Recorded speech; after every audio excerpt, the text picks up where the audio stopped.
Good evening. This is Community Unity Now. This is Bill Morton, President of the Rogers Park Chamber of Commerce, and I am Trudy Leong, Administrator of the Rogers Park Chamber of Commerce.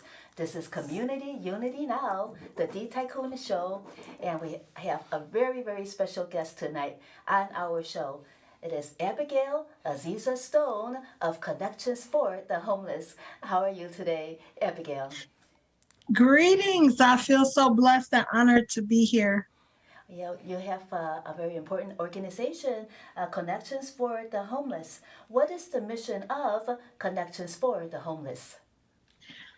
Well, our mission is that we serve and catalyze our community to end homelessness one person at a time. And you also work with the Alliance to End Homelessness. So how does Connections for the Homeless work with them?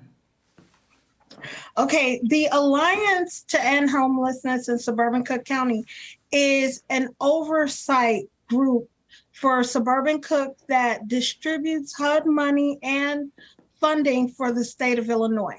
They distribute funds for housing and services for homeless human beings, and we are a member at Connections of the Alliance, which means that we receive money through them for our programs and services, and we help with policy making and problem solving on homelessness throughout the region.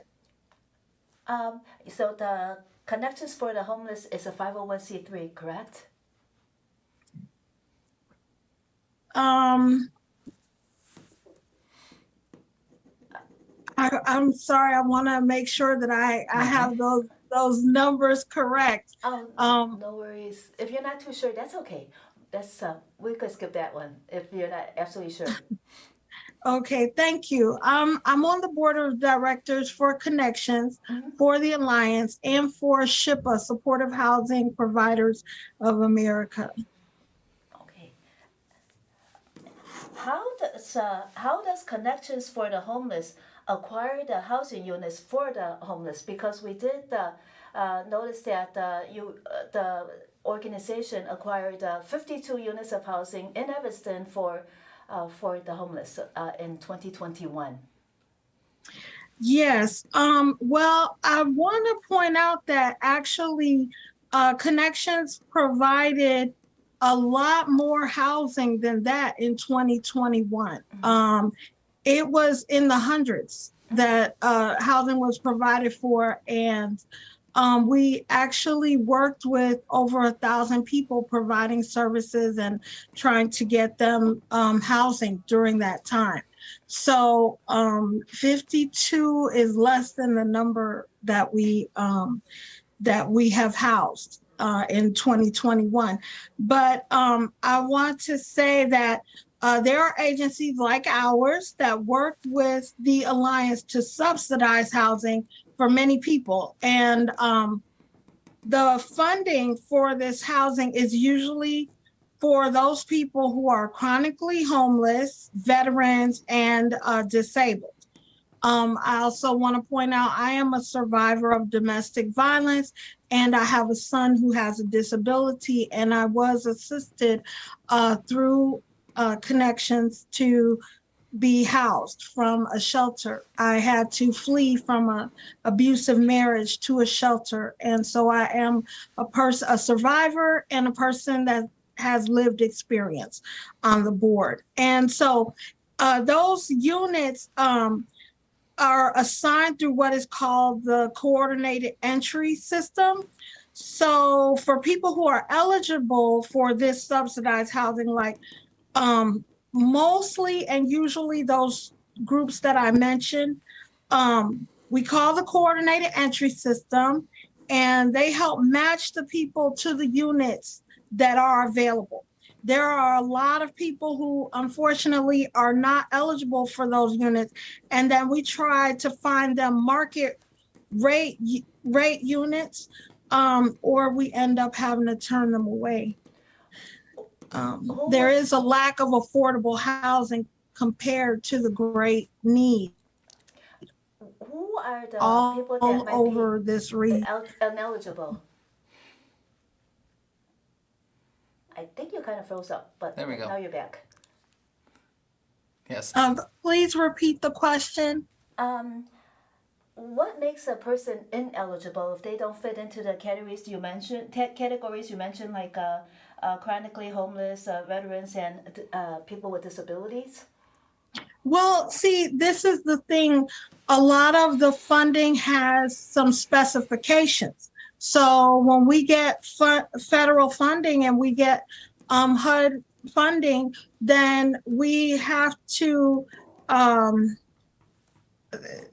meet the specifications of that funding at that time. So there is certain funding that will come through that is for veterans. There's certain funding that will come through for the disabled. So I have to say usually, because that is not always the case. And so it doesn't mean that we don't house other people. We definitely provide services for all that we can. And we definitely make attempts to find housing for people. And a lot of times the challenge is the lack of affordable housing or fitting into those restrictions.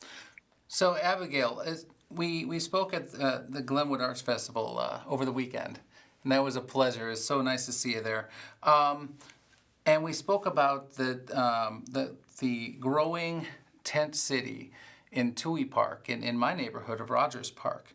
I am wondering, well, I'm certain that in our tent city, there's 28 tents at least now. And I'm certain there are some chronically homeless veterans, disabled, or survivors of abuse.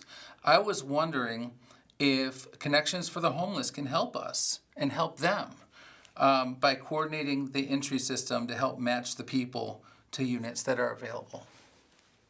Well, definitely during the pandemic, there were people that came from Rogers Park. And through our intensified efforts and our agility and resourcefulness, Connections was able to shelter everyone that came to us. Homelessness is a regional issue, and we look at it as such, and we definitely try to work with the Alliance and other organizations to resolve the issue. So does that, how should I put it? In order for us to resolve homelessness in Rogers Park, then we also have to work together to resolve it in other areas. So we have helped people that have come from Rogers Park. The majority of our clients have been from the Evanston area, but we have helped people from other areas and from Rogers Park. Well, I'm the president of the Rogers Park Chamber of Commerce, and I would love to help coordinate these people that really need help badly into your system. Yes. And I right now Connections is working on, well, I have been involved in advocacy with Connections for I believe 4 years now, and we are always working on getting more shelter and getting more affordable housing, because this is how we're going to resolve it.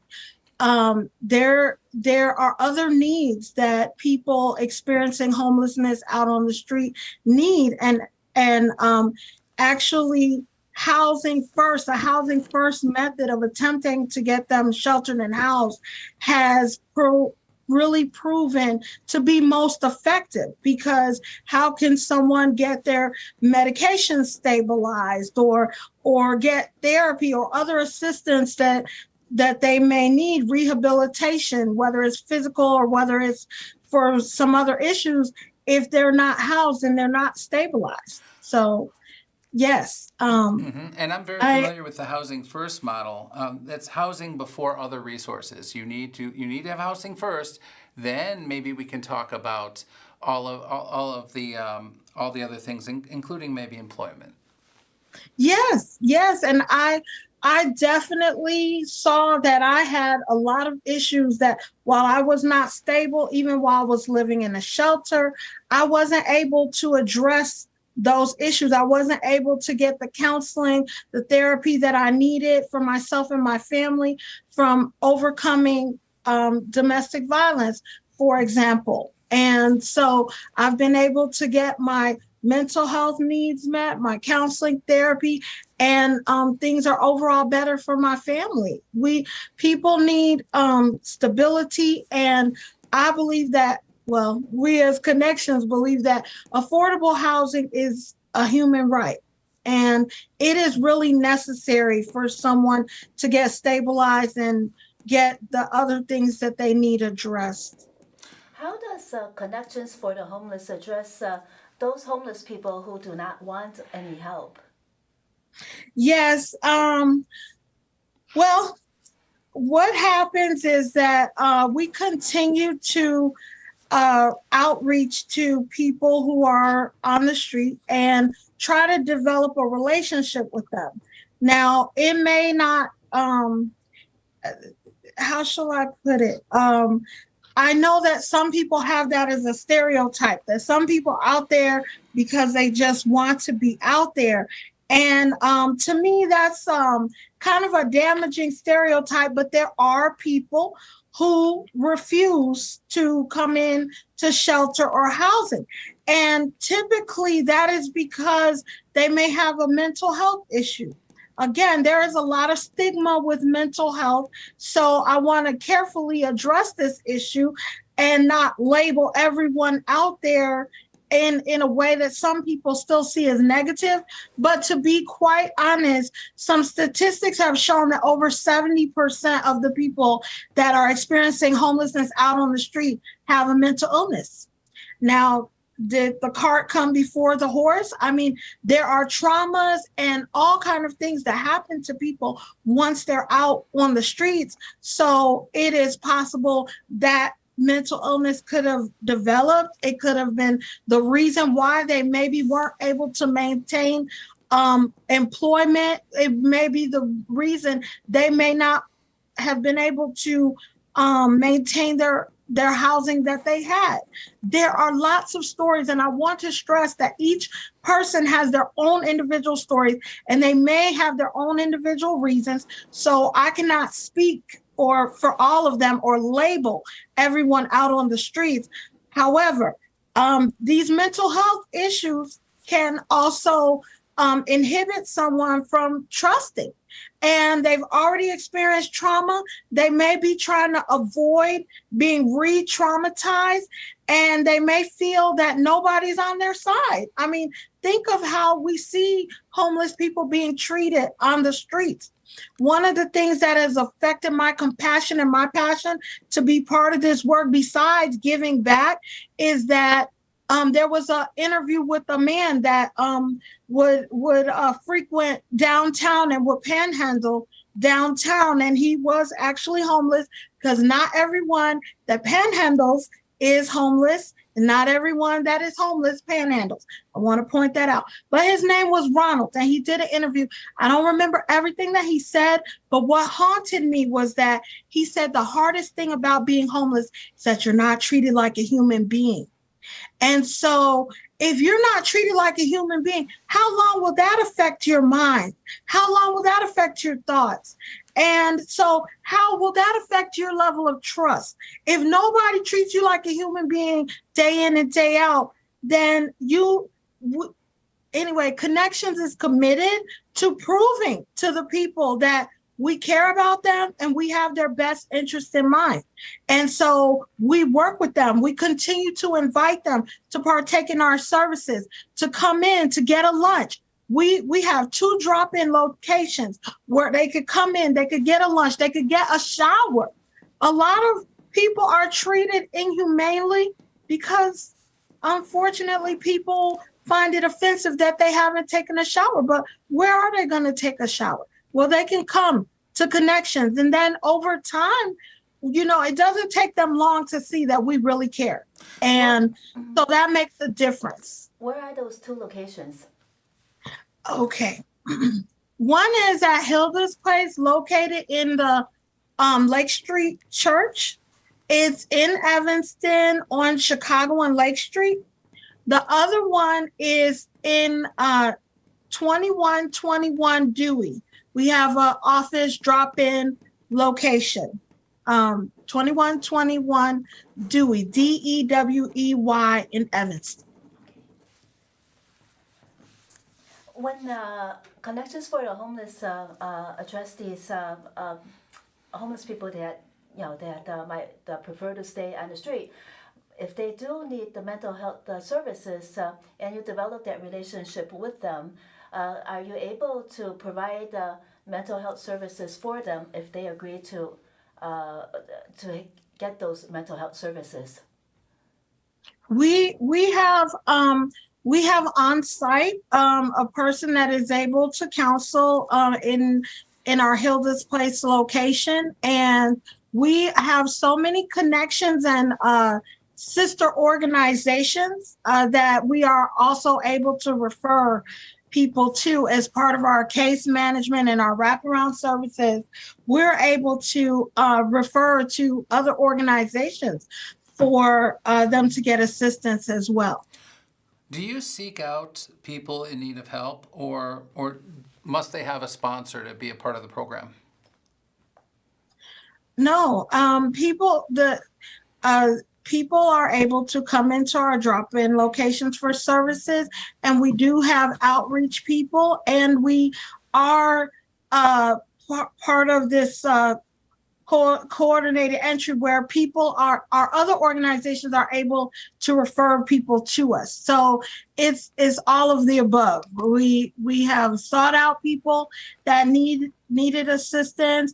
Even I personally have an outreach myself. I go out and establish a rapport with the people and treat them like human beings, take them supplies, etc. And there are supplies that they're able to obtain at our drop-in locations. So it's all of the above. How long has Connections for the Homeless been in Evanston, since its inception? And if so, when? And why choose Evanston as the main location? Okay, Connections for the Homeless has been in operation for 38 years. And the reason why is because there were homeless people out on the street in Evanston. I know Evanston is known as a wealthy suburb, and yet, like I've said, it's a regional issue. People, they're not having loyalty to one location, and so there's a need to go where you may get help, etc. So there was a homelessness issue, and some churches in Evanston decided to band together to try to resolve this problem. And what happened was there was a church that is now called the Lake Street Church. Forgive me for not having the former name, but at Lake Street Church, they decided to have meetings and allow people who were homeless to stay overnight. And through a series of miracles and many talks and seeking out resources, they were able to establish Connections for the Homeless from basically that overnight meetings at the church, allowing people to stay warm overnight, etc., evolved into this organization that now advocates for homeless people, shelters, houses, and we also work toward homeless prevention when they are experiencing a crisis, and we are going to do everything we can to prevent them from becoming homeless. So. Yeah, the majority of your clients are in Evanston. So, about how much? What is the percentage of your clients, the people that you help, that come from outside Evanston? Now, I don't want to mess up the numbers, but it's a little over 50% that are from the Evanston area. So it's closer to the 40 percent range that come from other places. And that's the best I can. I don't have the exact number in my head. I apologize. I get so many statistics up there. Yeah, well, that's very good already. That's very helpful. What is the greatest challenge for connections for the homeless? Unfortunately, we have two top challenges out of all of them. But the biggest challenge is funding. And I must point out that Connections for the Homeless has a lot of great supporters, and we are really doing great at fundraising. We really are. But the government needs to spend more on housing programs. We're spending every bit that we can to shelter and house human beings, and yet it is not enough to meet the need, and that need is beginning to grow. There was an article recently about the skyrocketing rents, and as long as the rents continue to skyrocket, unfortunately, there will be people that we're not going to be able to catch in our safety net, as big as we want to make it, that will end up losing their housing that they have. So, and there is a lack of affordable housing. This is something that we are pushing for, fighting for in our advocacy groups all of the time. And so those are the top two, because even when we have enough money, there isn't enough affordable housing to put people in. So these are our top challenges. So how much money is from the government, and how much money do you need in addition to what the government gives you? Like if you have like private donations, but anyway, all the money that you have that is available, how much of what percentage of it is from the government? And do you have any idea? Well, that is a good question. In my position at Connections, I have attended meetings. However, I'm not the percentages in my head. I apologize, and I don't have it in front of me. So it would be best if I don't speak on that. So that's the best answer I can give at this time. No worries. I'm sure we have someone that deals with the finances. We are very transparent. That is part of our core values. It's just, I'm not the one with the financial brain, so please forgive me. That's okay. So other than government funding, the rest must come from donations then, correct? Well, we actually do get some funding from the city of Evanston, and they partnered with us, especially during the pandemic. They were really good partners with us, but the rest comes from state, federal, and private donations, and that is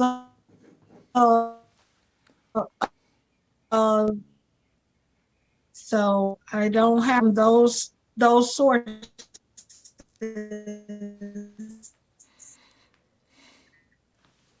And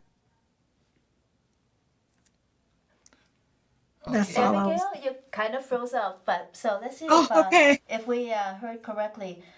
You got funding from Evanston, then state and federal, and then the rest are from private donations, right? Yes. Do you have any any funding from Cook County? I would want to. I don't want to speak on that incorrectly, please. Yeah, no worries at all. Finances is not exactly my area of expertise. Oh, that's okay. No worries at all. Mm-hmm. So the challenges how have the challenges for Connections for the Homeless changed? Have they always been with the funding and the lack of affordable housing, or have they changed over the years? Because you have been in existence for 38 years. Oh, I want to say something to clarify about the funding.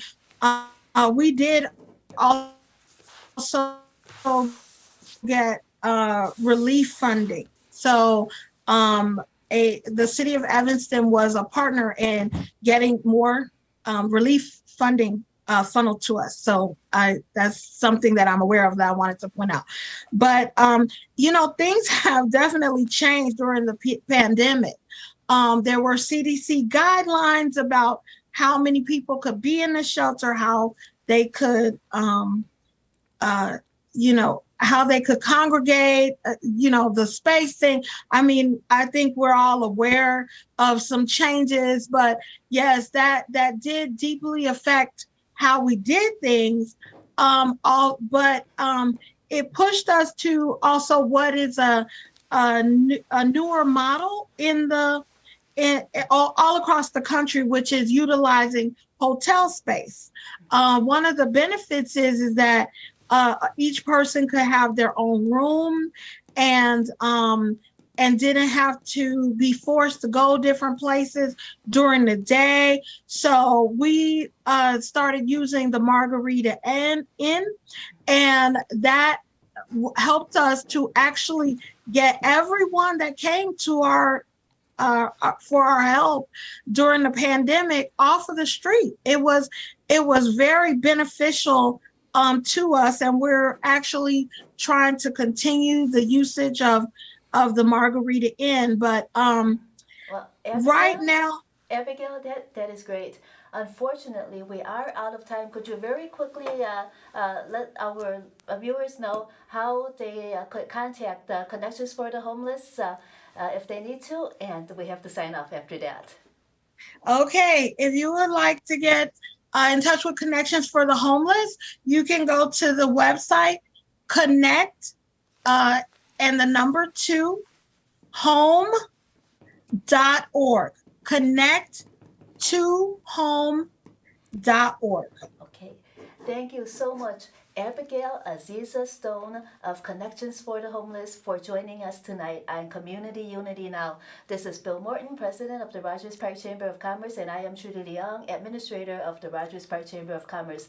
Thank you so much for watching. Have a good night.